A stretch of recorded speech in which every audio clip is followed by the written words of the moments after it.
All right, this is the second video in a series. If you've yet to watch the first video, make sure you do so. I'll put a link right here, there for that, and one will come up at the end of this clip as well. All valuable information that you need to understand before we progress into the rest of the class. This being an asynchronous online class, if you take another online classes, I found that there are some default attitudes that people think, well, online is easier, and that I can write like I text maybe, and that I can take some shortcuts. I don't need to read all the material. I don't need to watch all the videos and all that stuff.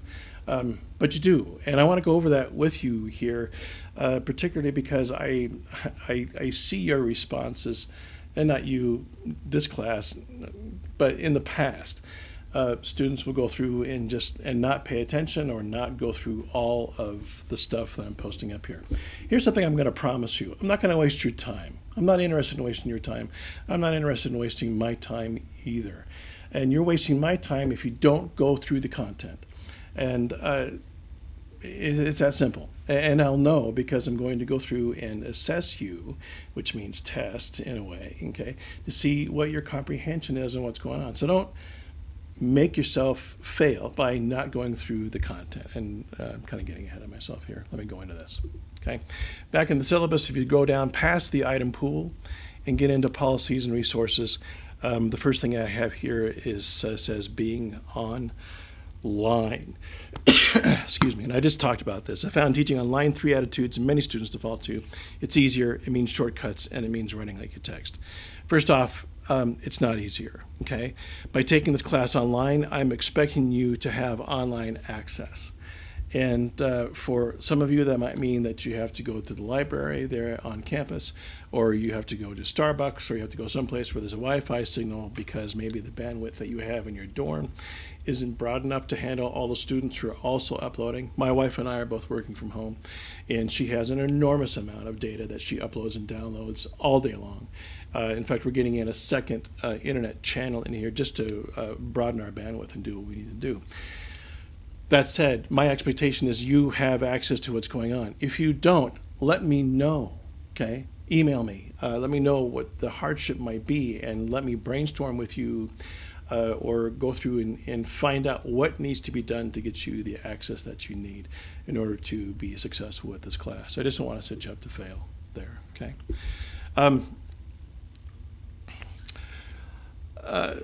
People get into the time difference, and there are things that are, that have an impact. Basically, I'm not buying it because the expectation is you have everything that you need to do well with this class, and if you don't, get a hold of me. I write, being online gives you the freedom of not having to attend a scheduled class. You can engage in the content that I'm putting up here around your schedule, and that's nice, right? Making this especially convenient for students who work part-time or single parents or who don't live anywhere near campus. But this convenience comes at a price. When the assignment is due, the submission thread closes when I tell it to, and that'll be after when it's due, okay? Not allowing any additional submissions to happen after that time. And I've been soft on this before. And with being soft on this, it complicates not only the grading process, but it's unfair to those of you who have submitted your stuff on time to have other people kind of sneak it in and say, well, gee, I had to go through and have my appendix out, or whatever the case might be.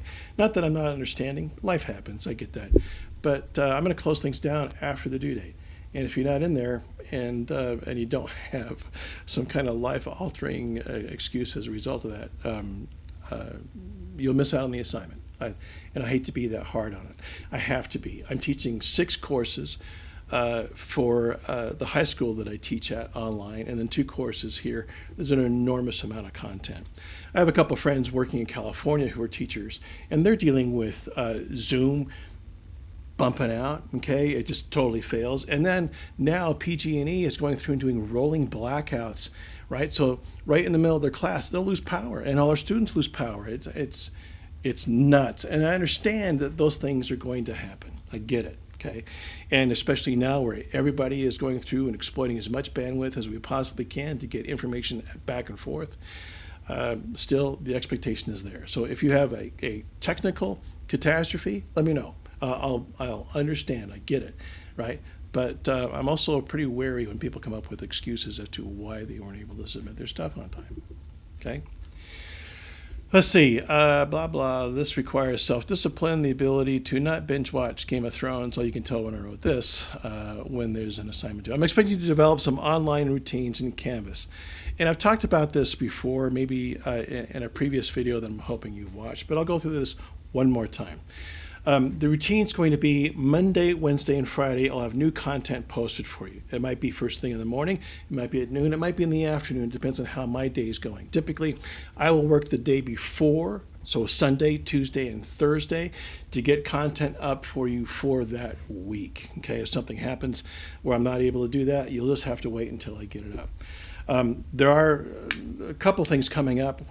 My daughter is being deployed, and I need to go out to California. She's in the United States Army working in military intelligence. And I need to go out there to pick up her motorcycle and stuff and bring it back and to get her transitioned to where she's getting deployed to. That'll take some time, first week of October. First week in December, my first grandchild is going to be born, right? My grandson. So I might take a little bit of time off then to go down to your area and see what's going to go on there. So life's going to happen. There's going to be some things, and I might get stuff in there, and I might not. If I completely forget to go through and make something active, I surely don't mind you emailing me and saying, Eric, you need to open up this module in order for us to go through and do the work. And from time to time, that slips my brain there. All right, back to this. Where was I? That said, make it a habit. Sorry. This is what I was getting into. Here's what I'm expecting you to do every day. Okay, so the first thing you want to do is open up your class, and you want to go. There we go. And check the announcements. And it's here where I'll have an announcement up indicating what's going to be happening for that day, what's going to happen within that announcement. There are going to be links to modules for that week, for that particular day that I want you to get into.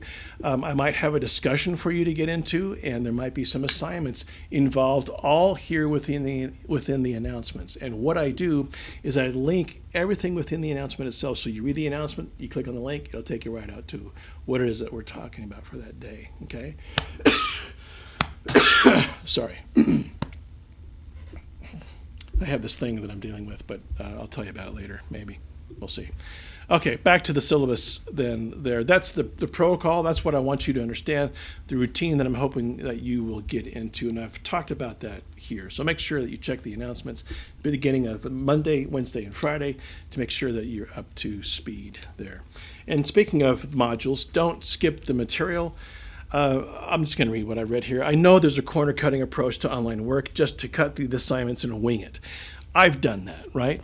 That's not going to work here. I'll know because I'm holding you responsible for all the content that's posted for this class.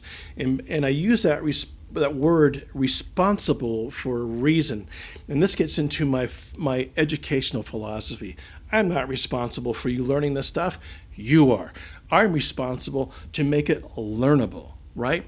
It's your job to go through and pick up on this. So while the facilitation of this class is my craft, the content I curate and I create for it are your stewardship. You are responsible to research and apply, to look it up. And if you don't know what something means, to ask me, okay, and use your resources to improve your writing.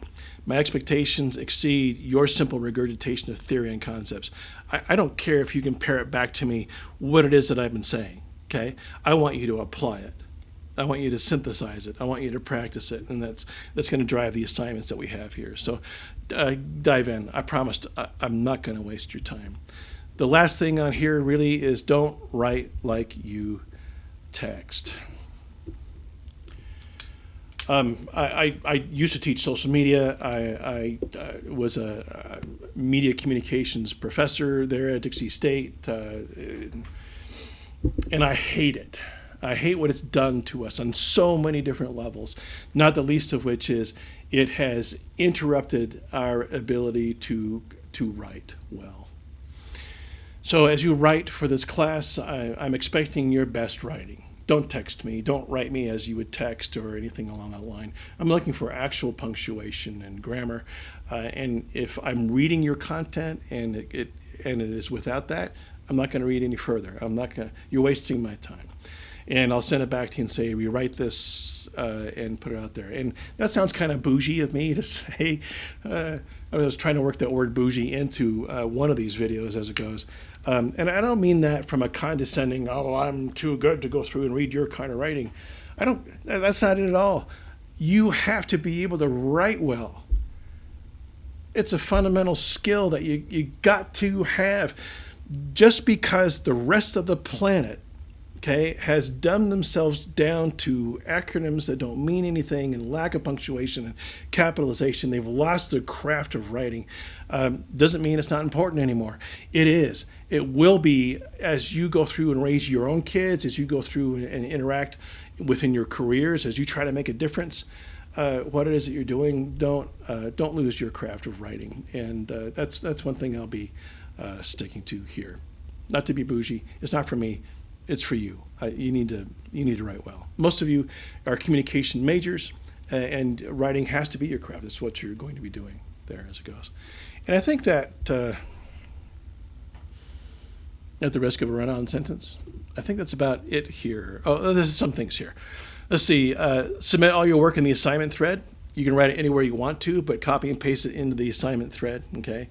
If I want you to attach your work as a PDF, I'll usually indicate that's the case. But typically, it's easier for me to go through and grade what you've written if you've just put it into the text box for the assignment thread, and I can take a look at it there. A PDF is the second best way to do that because that way nothing changes within the content. If you upload a .doc or .docs, any of those kinds of things, what you've written in and what I am opening it up in might be two different types of software, and your formatting might be gone. Something might happen along that line. So just put it in the text box, put it up there, and we'll take a look at it and see what it is that you've got going on. Okay. I'll let you know if there are other types of files for you to upload within the assignment thread. Please format your writing in non-indented paragraph blocks that are double spaced in between, much like what we're seeing right here. Hot link your source citations. I'm not expecting, everybody is asking, well, how long do you want this? How many pages do you want this to be? Well, how many pages show up in that text box? I'm just waiting for you to figure that out. There aren't any. There are no pages. We're getting to a point, hopefully, that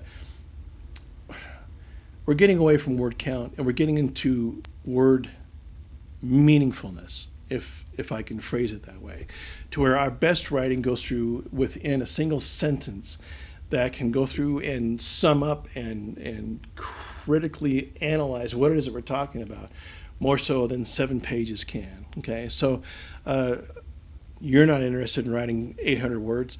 I'm not interested in reading 800 words. I want to get down to the brass tacks of what it is you're talking about. I edit while I write. I published a novel about 2 years ago, 400 and some odd pages to that. And every sentence, I just sweat over it. Once it was done, I never went back. And some people will go through and say, well, it shows, Eric, and what it is that you've done. But the book's gained some ground, and I'm proud of it, of what's going on. Some of you might just write it all out and then go back and edit. Whatever your style is, just make sure that it goes through some kind of a rewrite, some kind of an edit, to make sure that you've gotten things to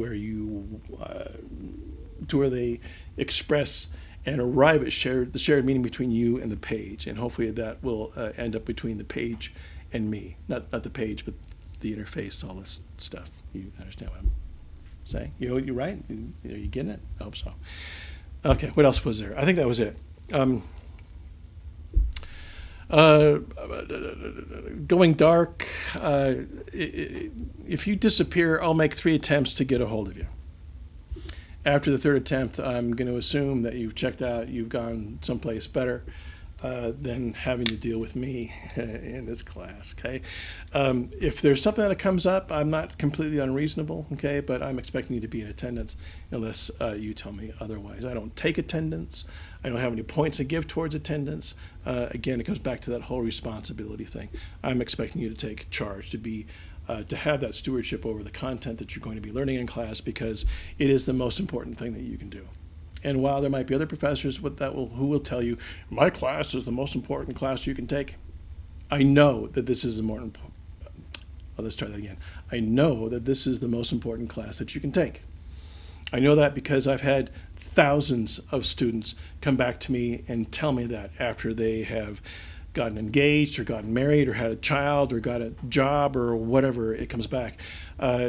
My spouse and I went through and tallied up the number of students I've had in the 25-year period. I've taught over 10,000 students, and I'm amazed at the amount of students who go through and come back to me and say, yeah, you're right. It is the most important class I ever took. And I promise I won't let you down. So that's it for this video. Be sure to watch them both. The other one, the first one will come up here in case you haven't. And this will be linked out to that video and all the marvels of the YouTube universe. Okay, we'll write up the other stuff that I want you to get into for the week or each day as we go along. And if you have any questions, you know where to find me. Email me or post it in Ask Me Anything in the discussion post. Okay. All right. Thanks for watching.